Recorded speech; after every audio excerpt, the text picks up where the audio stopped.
अगर कोई Amazon seller है तो एक बात तो पक्की है, फ्रॉडुलेंट कस्टमर रिटर्न्स का सिरदर्द झेला ही होगा। सीधा सीधा नुकसान। पर क्या इसका कोई हल है?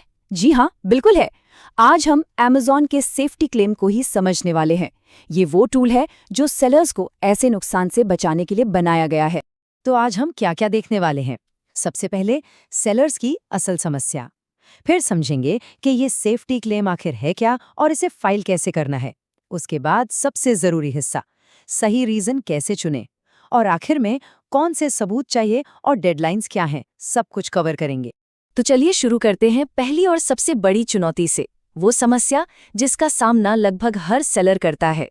क्या कभी ऐसा हुआ है कि एक बिल्कुल नया प्रोडक्ट भेजा गया और बदले में ग्राहक ने कुछ टूटा-फूटा इस्तेमाल किया हुआ या फिर कोई बिल्कुल ही अलग सामान लौटा दिया?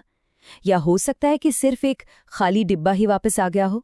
बस यही वो असली नुकसान है जिससे सेलर्स को हर रोज जूझना पड़ता है। तो भाई, इस बड़ी समस्या का समाधान क्या है?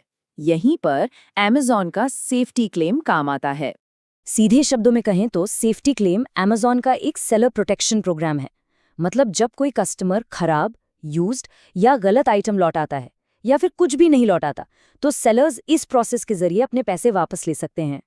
चलिए, अब ये देखते हैं कि इस क्लेम को फाइल करने का असल प्रोसेस क्या है। अगर सही स्टेप्स पता हों तो ये काफ़ी आसान है। प्रोसेस बहुत ही सिंपल है। सबसे पहले सेलर सेंट्रल में ऑर्डर्स के अंदर मैनेज सेफ्टी क्लेम्स पर जाना है। वहाँ फाइल और न्यू सेफ्टी क्लेम पर क्लिक करिए। बस ऑर्डर आईडी डालनी है और चेक एलिजिबिलिटी पर क्लिक करना है। अगर ऑर्डर एलिजिबल है तो एक फॉर्म खुल जाएगा, उसमें सारी जानकारी भरें, जो भी सबूत हैं उन्हें अपलोड करें और सबमिट कर दें। बस इतना ही।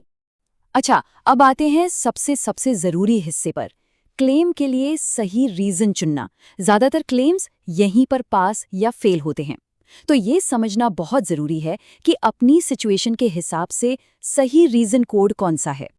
तो पहला और सबसे कॉमन रीज़न है जब रिटर्न में मिला प्रोडक्ट या तो डैमेज्ड हो या फिर यूज्ड हो। अब इसके अंदर भी कई चीज़ें आती हैं, जैसे प्रोडक्ट पर बहुत ज़्यादा डैमेज है या हल्का फुल्का है, सील टूटी हुई है, या फिर साफ साफ लग रहा है कि प्रोडक्ट को इस्तेमाल किया गया है। ऐसे में सबूत के तौर पर वापस आई प्रोडक्ट और उसके शिपिंग पैकेज दोनों की तस्वीरें देनी होती हैं। मान लीजिए एक नया मिक्सर भेजा गया था, लेकिन रिटर्न में एक पुराना खरोचों वाला मिक्सर मिला। दूसरा बड़ा कारण, जब रिटर्न में कोई बिल्कुल ही अलग चीज़ या फिर बस एक खाली डिब्बा मिला हो। ये तो सीधे सीधे धोखाधड़ी का मामला है। यानी या तो कोई अलग ही सामान मिला, या खाली डिब्बा, या कोई नकली प्रोडक्ट। सोच कर देखिए, एक महंगा मोबाइल कवर भेजा गया और रिटर्न पैकेज खोलने पर अंदर से क्या निकला? एक कपड़े का टुकड़ा। ये धोखाधड़ी का एक टेक्स्ट बुक एग्जाम्पल है और क्लेम करने के लिए बिल्कुल परफेक्ट सिचुएशन है। अब तीसरा रीजन तब काम आता है जब लौटाया गया सामान अधूरा हो। मतलब या तो कोई पार्ट गायब है या पूरी क्वांटिटी वापस नहीं आई।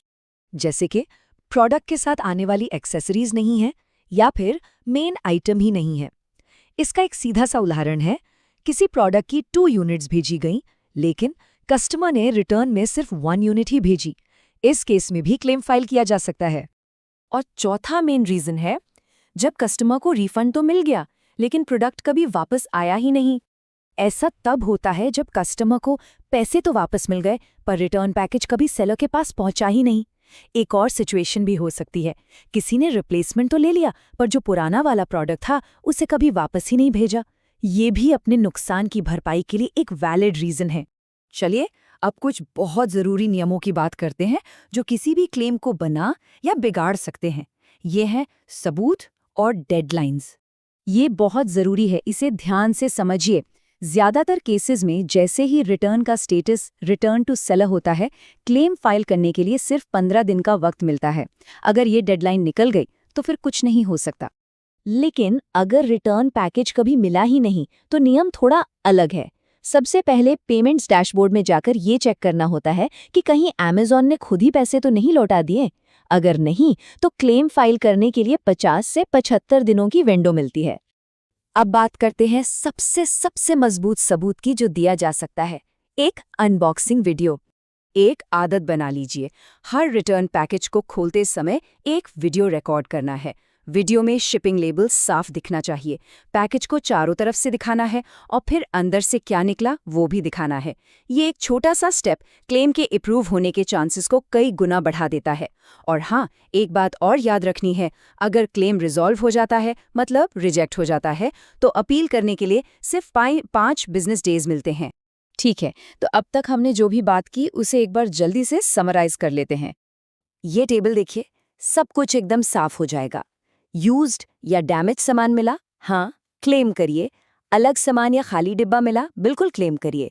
क्वांटिटी या पार्ट्स कम है, जरूर क्लेम करिए। रिफंड हो गया पर रिटर्न नहीं आया, तब भी क्लेम करिए। लेकिन अगर डेडलाइन निकल गई तो फिर क्लेम नहीं कर सकते। सिंपल। तो आखिर में एक बात तो साफ है, सेफ्टी क्लेम जो है वो Amazon सेलर्स के लिए अपने नुकसान को रिकवर करने का सबसे जरूरी हथियार है। बस 3 चीजें याद रखनी है: सही कारण, सही सबूत और सही समय। यही सफलता की कुंजी है।